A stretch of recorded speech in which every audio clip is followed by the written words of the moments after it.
Hi, this is the day the Lord has made. Let us rejoice and be glad in it. Our devotion for today, May 13th, 2021, is from the Gospel of Matthew, chapter 28, verses 16 through 20. Verse 16, Now the 11 disciples went to Galilee, to the mountain to which Jesus had directed them. 11 disciples and not 12, because of Judas's betrayal and death. They hadn't filled the position yet. Those 11 disciples met with Jesus, where he told them to meet him in Galilee before the crucifixion. Verse 17, And when they saw him, they worshipped him, but some doubted.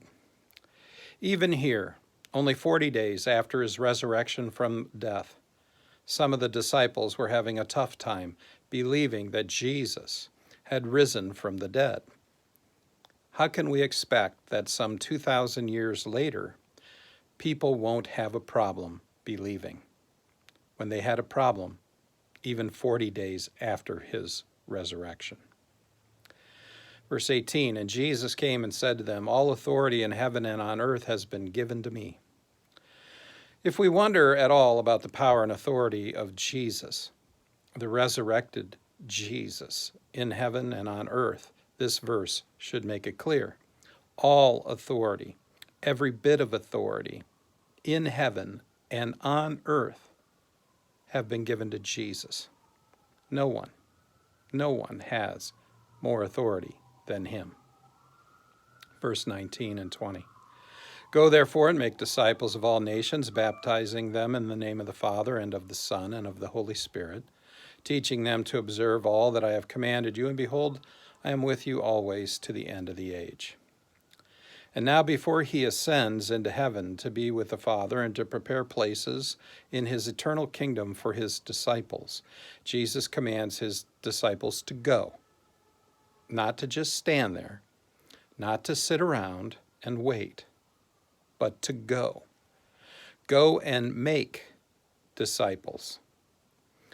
That is, go and teach them, go and proclaim the gospel, go and teach his commands to all nations, not some nations, not just the nations that sound like us or look like us or have the same customs as us, but all nations in all parts of the world, so that there are disciples everywhere in the world, so that everyone has an opportunity to learn about the salvation Jesus provides for his creation. And just before he ascends, the last thing that Jesus says to his disciples there on the mountain is, Behold, I am with you always to the end of the age.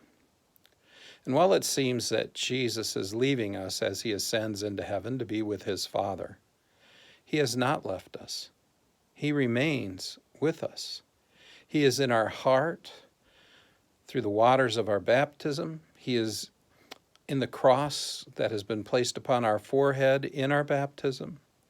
And he journeys with us in our daily life through the Spirit that we've received in our baptism, all till the end of the age.